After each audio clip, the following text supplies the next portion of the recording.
Welcome to the Truth Serum on Carbonated.tv. This week marked the 10th anniversary of the opening of the notorious Guantanamo Bay prison. The occasion was marked with small protests by human rights activists and organizations.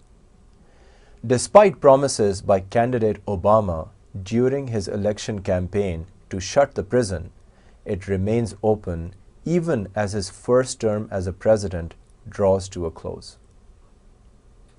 And although Gitmo is just an old, forgotten news item in the minds of the majority of people, there is many an untold horror story still unraveling from the bowels of this notorious prison. In an article by Murat Kurnaz, the author of 5 Years of My Life, An Innocent Man in Guantanamo, he states that he was picked up from a public bus in Karachi, and we offer the following excerpts from his story recently featured in the New York Times. I left Guantanamo Bay much as I had arrived almost 5 years earlier, shackled hand to waist, waist to ankles, and ankles to a bolt on an airplane floor. My ears and eyes were goggled, my head hooded, and even though I was the only detainee on the flight this time, I was drugged and guarded by at least 10 soldiers. I later learned the United States paid a $3,000 bounty for me.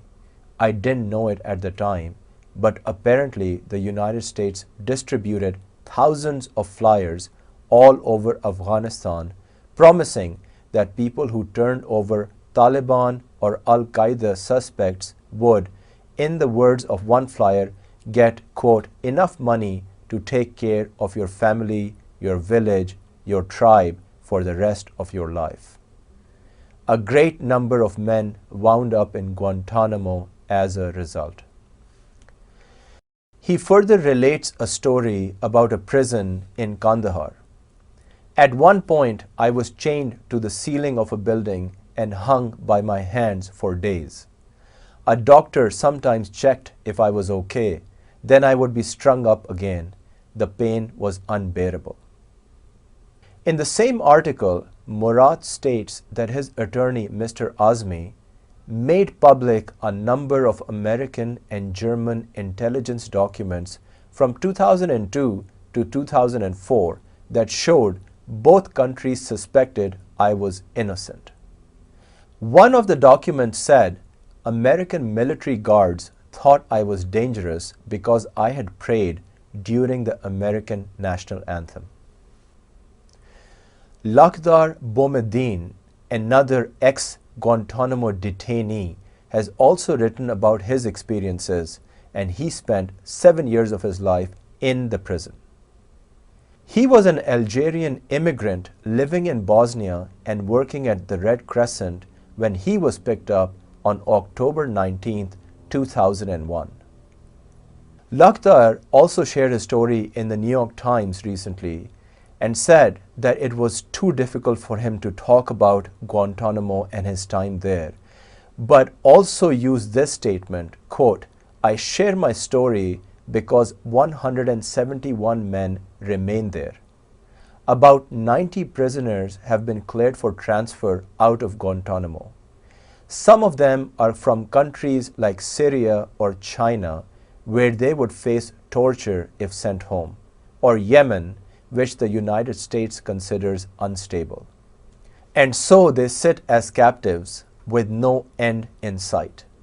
Not because they're dangerous, not because they attacked America, but because the stigma of Guantanamo means they have no place to go, and America will not give a home to even one of them. A lawsuit was filed recently to force the US government to make public the videotapes of harsh interrogation carried out on a Saudi citizen who authorities once said was supposed to have been the 20th hijacker in the September 11 attacks. Lawyers for the Center of Constitutional Rights said the videos have been seen by the attorneys for Muhammad al-Qahtani, but cannot be shown to the public because they are classified. He remains at Guantanamo Bay, Cuba. The American public should now be permitted to see what occurred for itself, the lawsuit said. Releasing the videotapes and photographs of Mr. al-Qahtani's interrogations will serve the public interest by providing the American public with unique documentation of the systematic abuses at Guantanamo. The lawsuit in U.S. District Court in Manhattan said al-Qahtani from 2002 through 2003 was the victim of a deliberate and calculated interrogation strategy involving the repeated use of torture and other profoundly cruel, inhuman, and degrading treatment. It cited an FBI account that said the treatment was causing him to talk to non-existent people in his cell, and that he was hearing voices and would crouch in a corner covered with a sheet for hours on end.